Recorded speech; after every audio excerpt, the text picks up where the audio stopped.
Looking for the front page of DeFi, look no further than Xerion.io. Xerion is your home base for managing your DeFi portfolios. Xerion offers a central place for you to engage with all of the DeFi protocols and assets that you engage with on a daily basis, but all in one central spot. Here you can see I've loaded up a wallet, and Xerion is giving me the portfolio performance of all the assets in this wallet over time, as well as a breakdown of all the assets that I own, as well as all of my transaction history that I've ever done in an easy to view fashion. Xerion also lets you invest right into DeFi's best yielding financial opportunities right from their homepage. Xerion also makes it super easy to access interest in DeFi using applications like Compound and Aave in the background. And you can also exchange your assets using the Xerion app using an exchange aggregator in the background to make sure that you always get the best rates. You can even use the Xerion mobile wallet to add your MetaMask or Argent or another Ethereum address right into your mobile wallet so you can see your portfolio and engage in DeFi on the go. Here I just loaded up my Argent wallet, and now I'm going to load up my MetaMask as well. And Xerion will do the same thing. It will add all of my assets and wallets together all in one space and give me a portfolio summary of what's going on. Adding wallets is trivially easy. If you already have a MetaMask, you can get it right into the Xerion app, and it can sync with your desktop app as well. And the best part is you can also buy Ether right into the app itself. Use the Invest tab to look at all the things that you have invested in, as well as other opportunities. And coming soon to the Xerion app is the ability to buy and sell your assets straight from your mobile device as well. So download the app. It works on iOS and Android. Go to Xerion.io, plug in your wallets, and get a historical report of your portfolio over time, as well as a comprehensive breakdown of all the assets that you own and how much yield they're generating for you.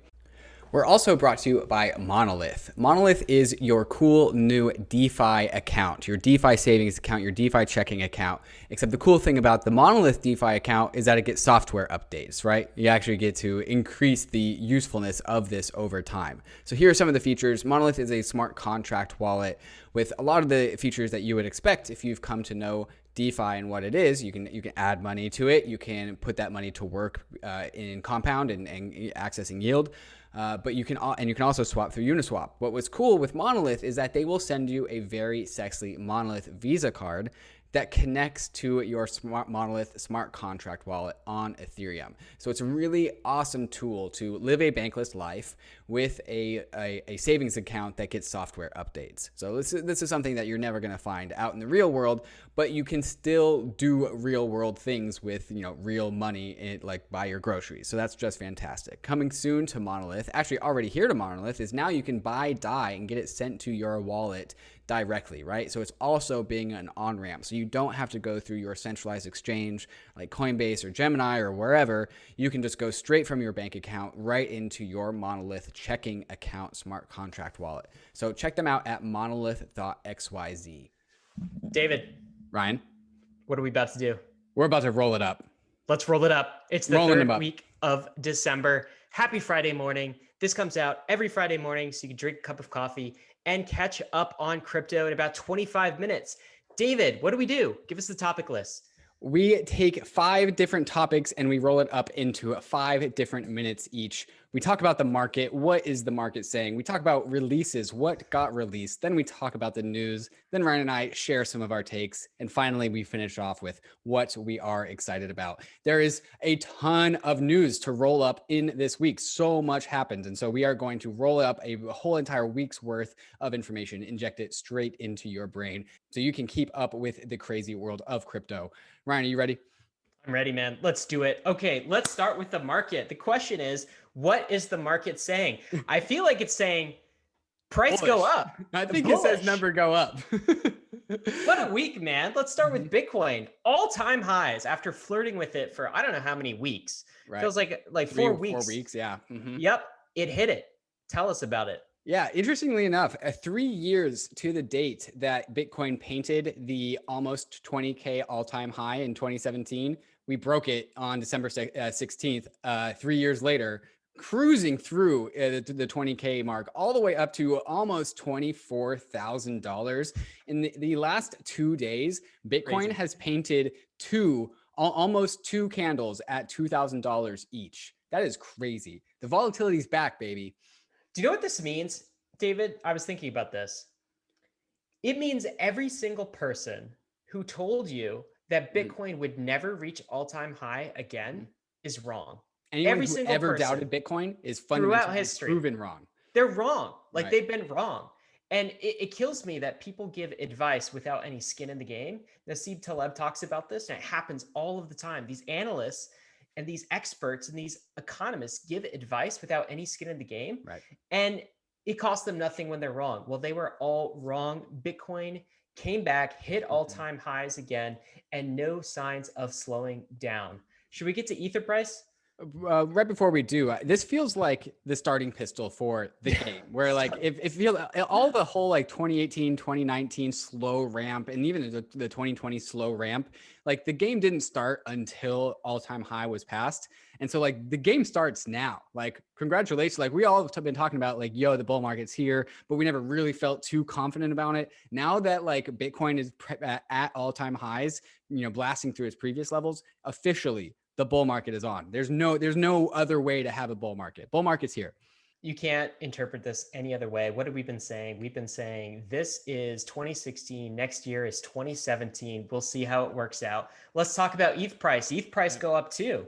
Yeah, ETH number go up all the way. ETH painted a $100 day yesterday, going from just under $600. I think it was at like 590, and then it reached. I guess it didn't do a full $100, but then it reached a peak of like roughly $680 earlier today, and then it's taken a bit of a tumble back down to 630, a little bit off the all-time highs, but still, you know, really, really strong. Crazy. Seems like only yesterday, David, when in fact it was March of this year when ETH price was under $100. Right. It just went up $100 in a day. But within recent memory, the last 9 or 10 months, it was actually under $100. Right. Pretty crazy.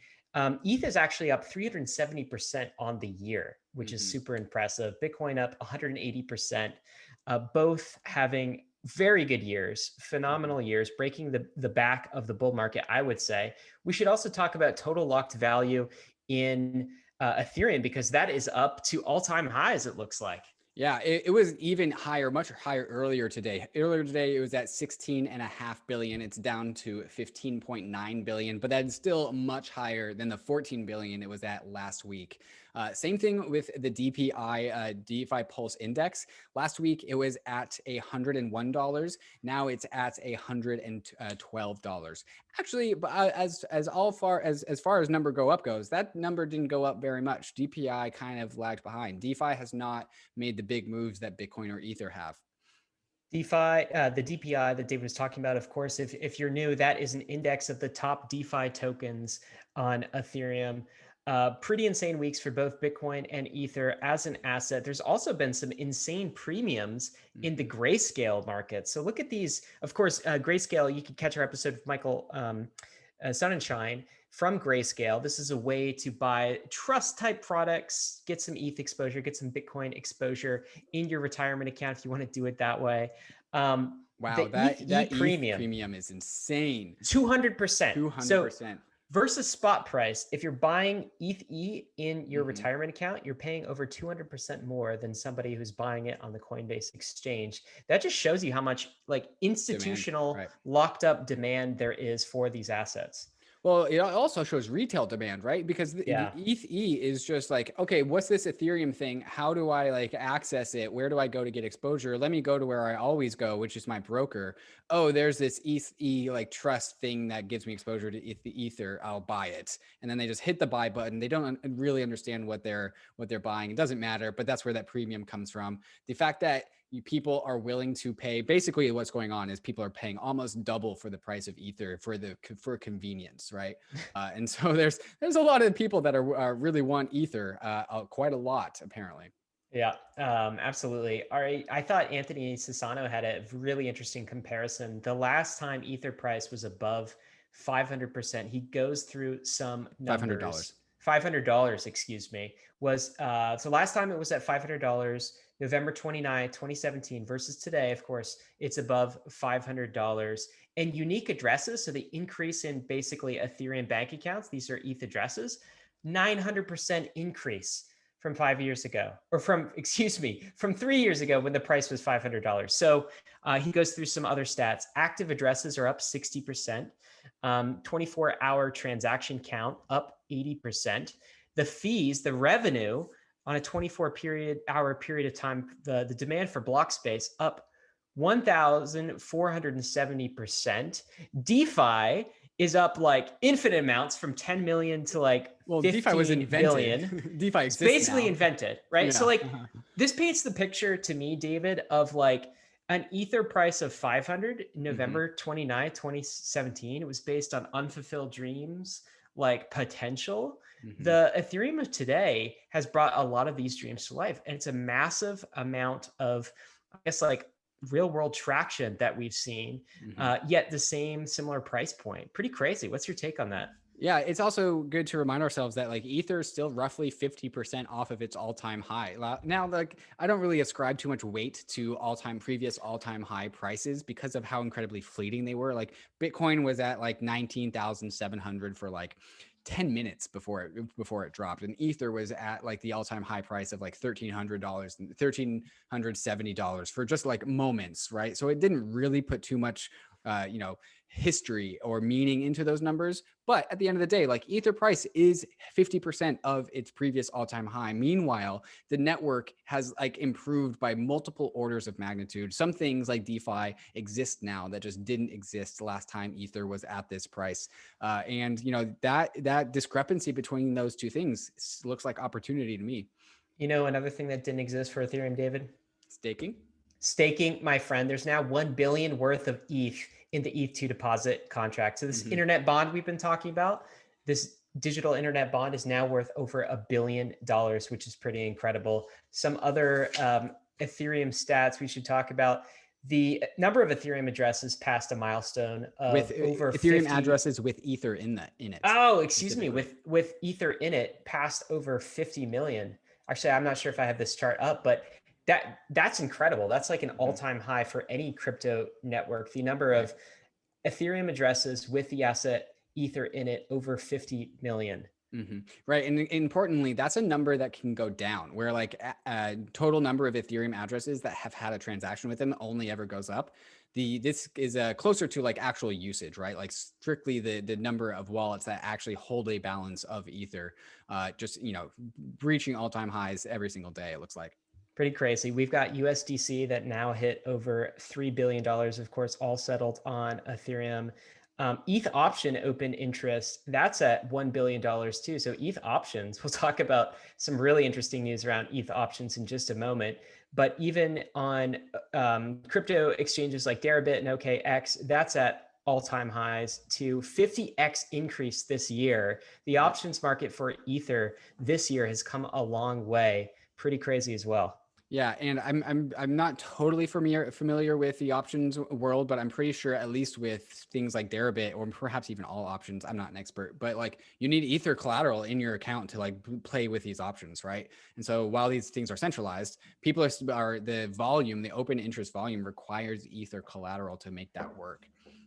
Let's talk about some other big option news. Let's get to the new releases. David, this has been something that's been, I guess, foretold for weeks, not months. The CME Group. This is the Chicago Mercantile Exchange, the biggest financial derivatives exchange in the world for traditional markets for anything. They finally announced that they're going to release an Ether futures product. So Bitcoin, of course, has an Ether futures product in the CME, has had that since 2017.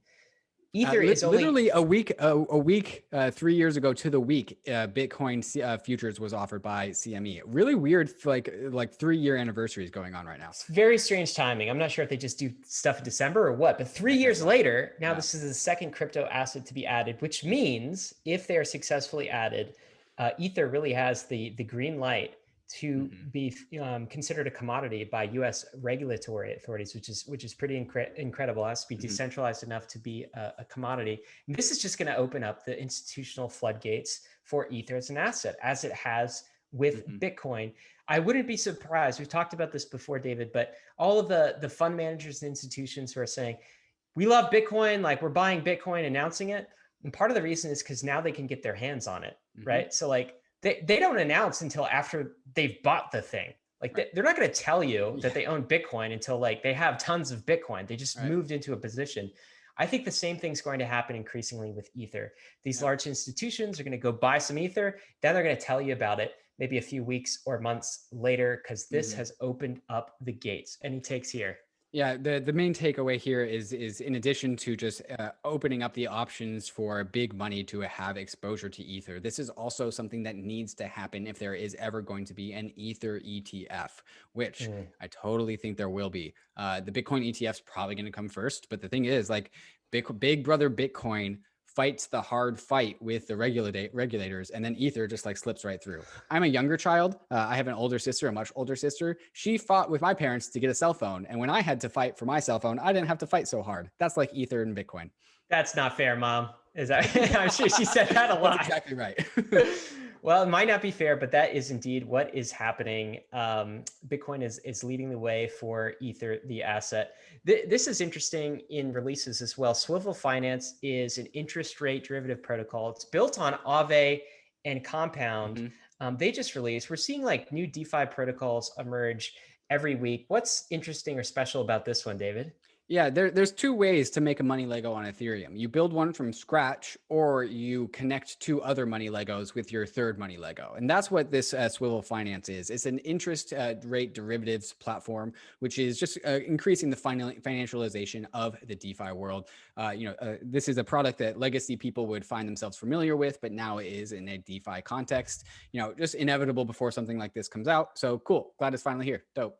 Circle is a crypto bank. They are releasing a new earnings account. It's basically a high yield USDC business account for businesses.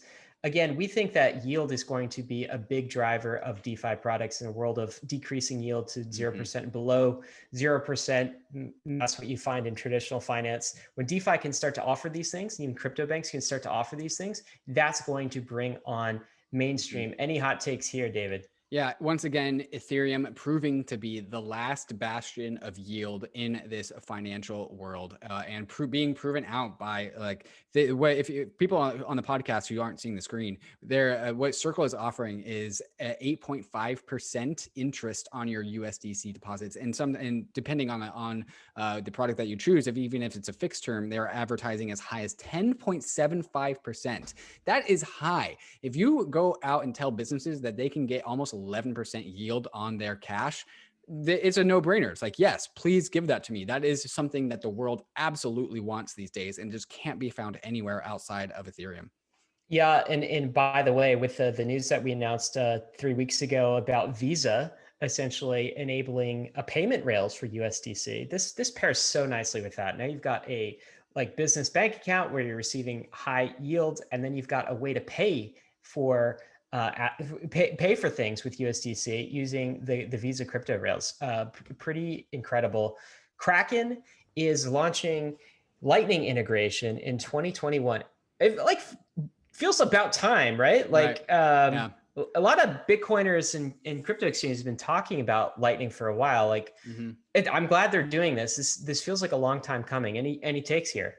Yeah, it's good to see Lightning kind of finally coming into the world, right? Like exchanges would be the logical first people to implement Lightning and for payments. There's a bunch of skepticism, especially out of the Ethereum world, as to whether Lightning is even legit or not. I think this is going to be a really great litmus test to see, do people actually want to use Lightning? Is it a real solution to a real problem, or is it just kind of this hypothetical tinkerer's environment where Lightning is about to quote unquote go mainstream and be put against the free market? So let's see if the free market wants it. Something else we've been tracking has been the emergence of digital currencies in places like China. And I don't have the link open, but David, I looked at an article that actually showed somebody paying with a digital yuan using touch pay on their phones. So basically one smartphone to the other, and they used the China's new central bank digital currency, made a payment. Like, I think people don't realize, particularly maybe in Europe and North America, that digital currencies, central bank digital currencies in Asia, at least in China, like they're here. they're in the process of being rolled out right now. In a year and a half, like, or 2 years time, it's going to be everywhere. And other central banks are going to need to compete with that level of infrastructure. Like, it's happened, it's here, and it's going to cause everything to accelerate and become more digital. Yeah, Asia moves faster than we do, and yeah, let's not be like flippant about it. They are way ahead of the West when it comes to central bank digital currencies, and the West is going to, if they are not already, going to feel extremely threatened by that. Yeah, space race is an interesting analogy for what is about to happen, I think. Wow. We talk about these releases, but like they seem to fit kind of a common mold of institutional adoption. Someone every week is building something new in a money protocol on DeFi. The crypto banks are becoming more like fintech, central bank digital currencies. They always seem to fit a similar mold, David. So I hope listeners are seeing the trends here and extrapolating those trends. Let's move on to news. The big news, I think, of the week, other than all-time highs, other than Ether being listed on the CME, maybe number 3 is Coinbase is announcing the confidential submission of a draft registration statement. What does that mean? It means they are likely gearing up for an IPO in 2021. The first large crypto initial public offering, I think that we've probably ever seen. That's got to be maybe in the double-digit billions by the times they list. Pretty massive, David. What's your take here? Yeah, Coinbase is, I'm pretty sure, crypto's largest company, right? And definitely crypto's largest company in America. So Coinbase going public is an extremely big deal in so many different ways. It's extremely legitimizing to our industry. It's a way to people like Coinbase, quote unquote, sells shovels, right? And traditional investors who maybe don't care to purchase Bitcoin and Ether, but are definitely interested in selling people shovels, would definitely purchase Coinbase. Also, interestingly, they announced this the day after Bitcoin all-time high day. I think that was a very strategic move. I think that they had this ready to go in their back pocket to announce the day after Bitcoin broke its all-time high. And they are very strategically positioning their IPO to come during a mania period, right? During a hype cycle. While the premiums for Bitcoin on Grayscale are super high, while there is just incredible interest in Bitcoin, Coinbase is going to IPO, and the timing couldn't be perfect. And it's just going to be it's also just another thing to propel the bull market. This is a super bullish development. I totally agree. And the timing is right. And like, well played on Coinbase's part. They've been talking about this for years, and now it's here right in time for the bull market, as David, you mentioned. This was pretty big news as well. It feels like another theme on these rollups is every week we announce some institution, some billionaire, some hedge fund who has just purchased more crypto assets, Bitcoin primarily. But this one caught my interest as well. This is One River Asset Management. The CIO, CEO, Eric Peters, just put in another 600 million into two things, Bitcoin and Ether. It's interesting because we had that conversation just this week, David, with Ryan Selkis, talking about how Bitcoin was the only asset that's really getting put on institutions' balance sheets. But very clearly, in the Bloomberg terminal, you have the purchase of almost 600 million and adding to about $1 billion of Bitcoin and Ether. Both of those assets together are being institutionalized. What's your take here? Yeah, dude, like there is no such thing as tribalism outside of the crypto world. The legacy world, the legacy investors, they don't care about tribalism. They see Bitcoin and they see Ether and they want exposure to this world. When they just purchase Bitcoin, they don't have non-Bitcoin asset opinions like many Bitcoiners do. So, the diversification is like the name of the game when it comes to the legacy investors. And so they look at all the possible investments to make in the space in addition to Bitcoin, and Ether is a close second, right? And the market cap of Ether is like 1/5 or 1/7 the market cap of Bitcoin, which means that $1 into Ethereum, $1 into purchasing Ether means so much more when it comes to moving the price simply because of Ether's lower market cap. Yeah, that's an excellent point. That last bit. And the interesting thing about this is it's really a two-horse race. It's Bitcoin and Ether and nothing else. Yep. It's like both of those assets. Mm-hmm. They are not going to put something like XRP on their balance sheets. No, it's not a That crypto. is It's for not a real sure. cryptocurrency. Okay, let's talk about this too. So our Yeah. friend Hugh Karp, who we've Mm-hmm. had on the podcast before, go check out that episode. He's the CEO of Nexus Mutual. It's a DeFi insurer, DeFi protocol. He just got hacked for Right. about 8 million in NXM tokens. And the way he was hacked, David, Super was scary. super scary. It was actually the hacker had remote control over the computer he was using. And Hugh is an experienced DeFi operator, of course. And he covers his tracks. His good OPSEC was using a ledger with MetaMask, and the attacker somehow rewired MetaMask so it would display some different output and channel a transaction that Hugh made from his ledger, his hardware wallet, to a different destination than Hugh intended. So that's a story that's kind of still developing. But what's your take on that? Yeah, I always knew that something like this attack vector existed, but I never heard anyone making any noise about it. So I just never really bothered to like protect myself from it. What happened was that some hacker got access to Hugh's laptop and did a hot swap of MetaMask, right? Installed a malicious version of MetaMask that looks exactly the same. And there like, I don't know how many transactions you make where you just don't really verify the data because I mean, it always works. And so like, I never do that, David. I never do that Don't anymore. tell you serious. Now, Never. something I've also haven't done since this is make a transaction on my ledger via MetaMask because I'm a little bit scared, right? Like you and I are both very public people, like so is Hugh, and like that's kind of worrisome. We are going to have Hugh on the show once this whole ordeal gets settled because there is a little bit of a police chase going on right now. Interestingly enough, the only way that the hacker knew or was something to do with the fact that the hacker was a customer of Nexus Mutual, which means that customer is KYC'd. Which is really interesting. And that's not a great position to be in as the hacker. And so there is a police chase going on right now. The Nexus and Hugh are working with authorities to get back his money.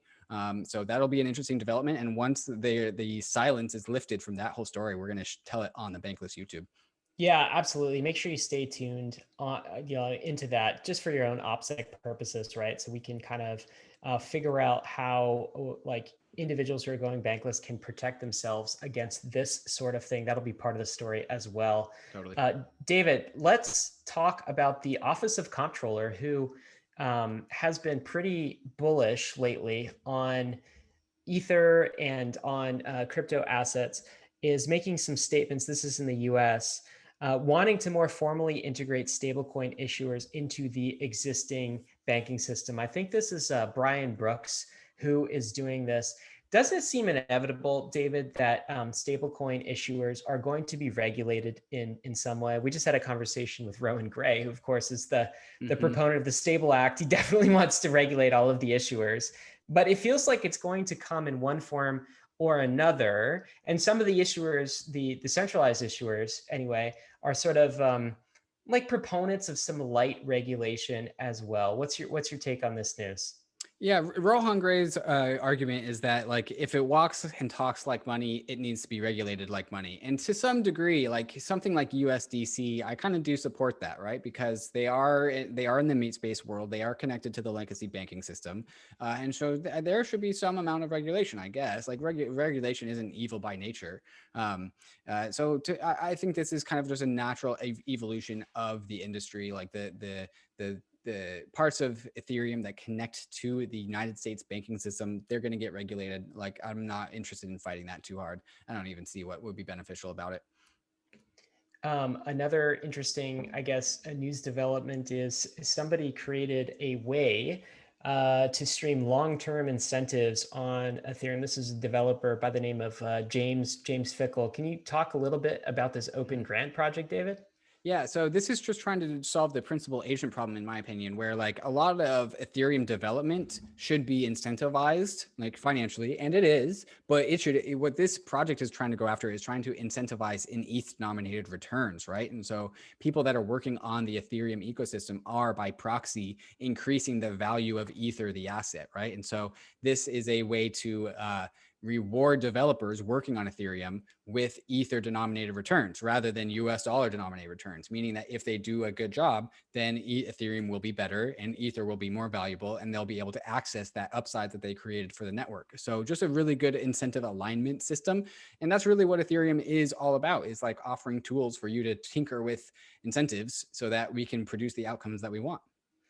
Yeah, it's really great to see, like, between things like this and of course Gitcoin, the community is really solving the public goods problem of how to fund this sort of infrastructure, which has always been part of the bear case, I think, for cryptocurrencies. It's like, great, you're rewarding miners, you're rewarding validators, but how do you reward like the equivalent of the hospitals and roads and the public infrastructure that needs to be developed for these systems? And the community is coming up with really creative ways to harness the money protocols that we have to do this. And that's super exciting, super bullish. David, have you kept up with the whole NFT art scene at all? Because there are some artists that are having some massive success. And this really feels like, to me, like this is going to be something really big is going to come out of the art scene, the crypto art scene and the NFT scene in 2021. And maybe it's already starting. So this artist, Beeple, just made $3.5 million in an NFT auction. Dude, that's crazy. $3.5 million for digital art. Right. Yeah. I first came across Beeple because Joe Rogan tweeted about him saying that he thinks that his art is really cool. And his art is really cool. It's very unique. It's kind of also odd. I would say it's odd art. Definitely worth checking it out. Beeple-crap.com, where you can go check out some of his work. But yeah, he auctioned off 7 NFTs for $3.5 million. So first off, congratulations to this guy. Second off, this is just going to open up the floodgates towards digital art, right? This is how a digital art mania gets started. I expect this to be kind of like Bitcoin crossing the all-time high. I expect this to kind of be a starting pistol for digital art and artists coming to, because if somebody's making $3.5 million by selling digital art, a lot of people are going to take notice and be like, I can also get a chunk of that too. Dude, this is some weird stuff. I don't know if you read this. Hard. Yeah, it's really weird. This is like Donald Trump running through fire, but apparently this art piece is programmable. And it was like, if Trump wins, the art itself changes to a video of a sexy boy King Trump. Like, what is this? Well, this is part of the art, right? Like the Beeple guy is like a really creative kind of off-brand guy. That's part of his brand that you're buying into when you buy one of the NFTs. Wow, super creative, super interesting. David, that is, we've gone through market releases, news. It's time for some takes. If you want to live a bankless life, you need to get a hardware wallet. There is no alternative for storing your crypto in a self-sovereign fashion. That's why I have 4 ledgers that I use to manage my different crypto assets using the Ledger Live account as well. Ledger Live is like your home base for managing your Ethereum, DeFi, and crypto accounts. It does a really good job of aggregating all of your different Ethereum wallets if you are the type of person that uses more than one. But you can also add other cryptocurrencies like Bitcoin or Cosmos or whatever your preferred blockchain is. And then it will display an aggregate portfolio of all your accounts at the main page. One thing that Ledger is doing a really good job of is enabling all the money verbs that me and Ryan talk about with the Bankless Skill Cube enabled in the Ledger Live app. So right now in the Ledger Live app, you can buy, sell, lend, swap, and stake your crypto assets, which is doing a really good job of fulfilling all of the money verbs in the Bankless Skill Cube. Something that's new to Ledger Live is Ledger Swap, where you can swap assets one for another directly inside the Ledger Live application, ensuring trustlessness in your financial activity on Ethereum and on Bitcoin. If you want to learn more about what you can do with a ledger, go to the blog post, The Power of Ledger Live, on the Ledger website, where they share some of the more advanced things that you can do with your ledger that you might not have known about. There's a link in the show notes that will take you to the Ledger shop where you can get your preferred Ledger hardware wallet. I personally like the Ledger Nano X, but I also have both. They're both great options. When you own a ledger, you own your own assets in the way that they have been designed to be held by the user and the user alone. So go get your ledger today to make sure that you are as self-sovereign as possible. The Bankless State of the Nations are brought to you by YEARN. YEARN is DeFi's first self-building community-run project, which I just get really, really excited about. YEARN is a system that seeks out yield in DeFi, and it does that in a number of different ways. A very aggressive way is with the vaults, where you can deposit your preferred asset of choice, and different DeFi experts will come in and generate a strategy for what to do with your deposited token, right? And so it'll go find ways to get yield in that deposited token in DeFi. For those who want to just earn yield on their stablecoins, the EARN system is for you, where you can deposit your preferred stablecoin and YEARN will go and figure out which money market on DeFi in DeFi is producing the best interest rate, whether it's DYDX, it's Compound, or Aave. It looks around DeFi to see where the yield is coming from, and it directs stablecoins automatically so you don't have to.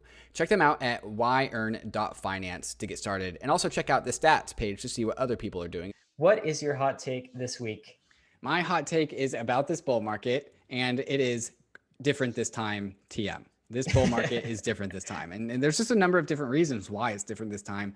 First and foremost, obviously, we are in times of money printer go burr. We are in the middle of an economic contraction, while we are also simultaneously having monetary base growth and inflation, right? And so while the economy might be down, there's so much more money in the world. And so that's already, quote unquote, it's different this time. What's also different in this time is, as a result of that, the investors coming into this space are different. They are funds. They are, boards of people making governance decisions about treasuries. They are like long-term holders, not the fickle retail who were like, the price of Bitcoin drops by like 5% and then they get scared out of their positions. These people don't get scared out of their positions. They are here for the long haul, right? They are not trading Bitcoin. They are taking it and removing it from the market. And there's a lot of them. Meanwhile, we have like $3.5 million being purchased on NFTs. That's also something that's totally different. It's also different, like we've talked about previously on previous rollups and basically across every Bankless channel. DeFi didn't exist last time. Like, there's different surface areas for investments, gaming, like it's all happening all at once. Like, this bull market is not the same thing as previous bull markets because of how much optionality there is to express bullish opinions in different investments, and also just the different players. In 2017 and the mania of 2017, crypto was like a household name. Everyone knew that this crypto mania was going on. I think people are going to understand that a lot sooner. And I think the crypto is about to become just a very common talking conversation point from everyone, not just the crypto folk. Wow.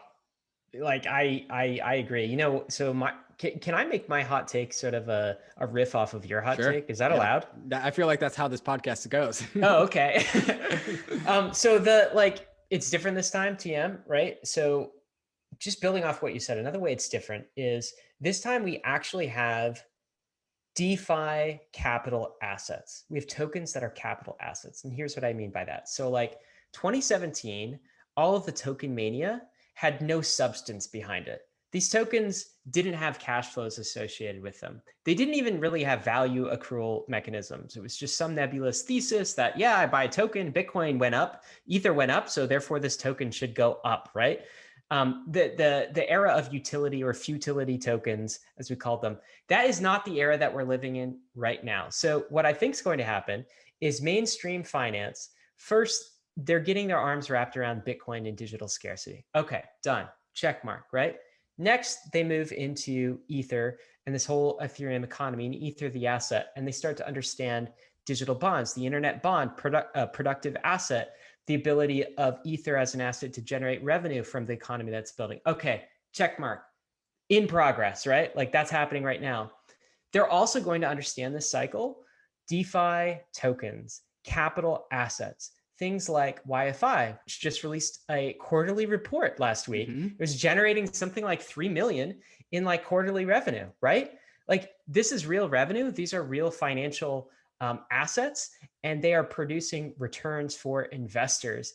And I haven't heard anyone in financial mainstream talk about that yet. Mm-hmm. Like they're not even aware that this world exists. Mm-hmm. They understand Bitcoin, maybe they've heard of Ethereum, but they don't understand that there is a future S&P 500 that is in the process of being built, but they will this cycle. We've got some really interesting analysis tools this cycle too. So we just put out a how to use token terminal to calculate like price to sales ratios and price to earnings ratios. And it's like financial like kind of stuff. We can start to do that now. We're understanding these assets more than ever. So you know what, David, you're right. This time it is different. It's different this time.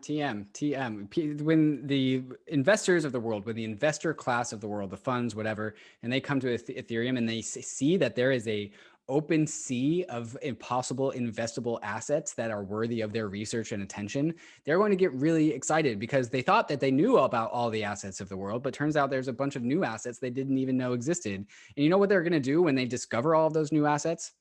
What are they going to do, David? Probably subscribe to Bankless. Probably. Well, I mean, you know what? Bankless Q3 token report. That was a great token report. They should, but like, I'm excited for them to come, David. But you know what I'm more excited about is the Bankless community front running them. Yeah. Like we've been talking about this for the last like bags. front run. Like this is part of it. They're going to slowly wake up to this, but because we're using these systems every day, like we know what's about to happen. So guys, subscribe to Bankless. Continue to front run the Wall Street investors who are about to jump in here. All right.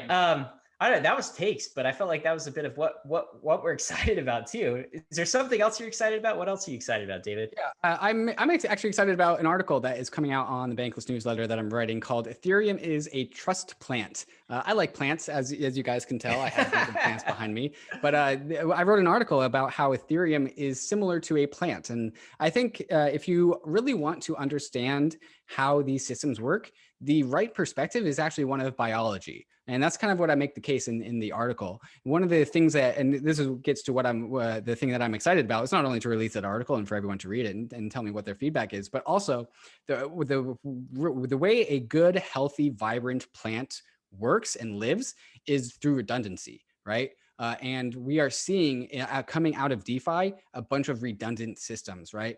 There's a lot of dependency on DAI right now. DAI's not all that redundant, but actually we're getting new projects like Empty Set Dollar and a few other decentralized stablecoins as redundant systems. Like we have, in addition to Compound, now we also have Aave, and now we have like redundant money markets. And the best thing about DeFi into the room for redundant systems, right? If Aave goes down, Compound's there to replace it, right? Hopefully, if Maker goes down, there's a new alternative, decentralized stablecoin to replace that. And so, what really gets me excited about is the anti-fragility I'm seeing growing out of the DeFi space. If something breaks, something else in DeFi can take up that and bear that weight, and the collapse and the structure just won't collapse because of how we have redundant structures. Guys, you knew it was only a matter of time before David combines both of his passions, botany and crypto, into a single article. I'm excited to read that too, my friend. Yeah, no, it's almost done, coming out, I think the 30th of December. So pretty soon. David does these reads too on the YouTube. Another reason to subscribe, where he'll actually like walk through and read the article to you. So you can get in your brain that way too. Really cool. Yeah, I put some voice and emphasis into it too. So it's fun to listen to it. All right, Ryan, what are you excited about? Okay, so the CME news is so big with Ether. So we're having this debate with Ryan Selkis earlier this week, right? Kind of a is ETH money debate. And it turned out that wasn't even the debate, because we actually both agreed that if you use the definition of money that I use and you use, that Ether is money. And he said, yep, I agree. But what I don't agree about, this is Ryan Selkis, who runs crypto analyst for Masari. What I don't think is going to happen is that Ether is never going to be a monetary asset in the way that Bitcoin is. And if I'm to paraphrase him, the main reason he said is because institutions like MicroStrategy, like large hedge funds, Paul Tudor Jones of the world, they are not currently putting Ether on their balance sheet, and they won't in the future. So one of his points was the institutional of Ether is a myth, right? Mm-hmm. So we debated that back and forth. And then 2 days later, David, 2 days later, Ether, like CME announces that Ether is going to be listed. They're going to have like futures on Ether in the same way that they have futures on Bitcoin. Like the only other asset besides Bitcoin to be listed on the Chicago Mercantile Exchange, the world's largest derivatives market. Nothing else is even close to that, right? Same day, this asset management company, One River Asset Management, we just talked about earlier, released press that they bought 600 million of not just Bitcoin, Bitcoin and Ether, right? So love Ryan Selkis. I feel like forwarding those links to him and like telling him like, buddy, just get ready. Let's have this conversation again in 2021 because it's already happening. Right. Even the conversation 2 weeks later would be different. Right. So I think it's important, guys, that you like catch these trends early. Crypto is very much about trying to see the future, but also like catching trends and things that are happening very early before they become like consensus crypto ideas. The institutionalization of Bitcoin is now a consensus crypto idea. Like everyone sees it. They don't yet see, I think, the institutionalization of ETH, and that these same funds and asset managers who bought Bitcoin are about to buy Ether.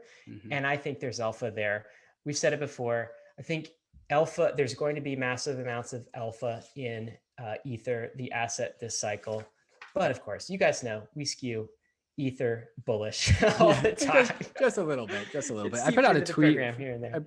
I put out a tweet forever ago that was like, this is right after like MicroStrategy, I think, bought their first bunch of Bitcoin. And I said like, by the end of 2021, more companies will have Ether on their balance sheets than Bitcoin. And the reason why that's true is because they're going to need to purchase Ether in order to transact on Ethereum. I'm not saying that they are going to put their treasury into Ether. I'm saying that companies will need Ether to pay for transactions. So maybe they're not putting millions and millions of dollars. Maybe they're just buying $100 worth of Ether to put it to so that they can use Ethereum, the network, to do whatever they want to do on Ethereum, the network. And to me, if, every 10 times as many companies are purchasing Ether to pay for access to Ethereum versus purchasing Bitcoin to put on their balance sheet, and it's just a little bit of Ether, that sounds like money to me. That sounds like what money is. Absolutely. Well, we will see what happens. The next year is going to be big. David, we've got a little bit of overtime, but it was an overtime week in terms of the news and releases. It always is. It always is. Guys, this has been the weekly roll-up from Bankless. As always, this is not financial advice. Both Bitcoin and Ether and DeFi are risky. You could lose what you put in, but this is the frontier. We're headed west. Thanks for joining us on another episode of Bankless.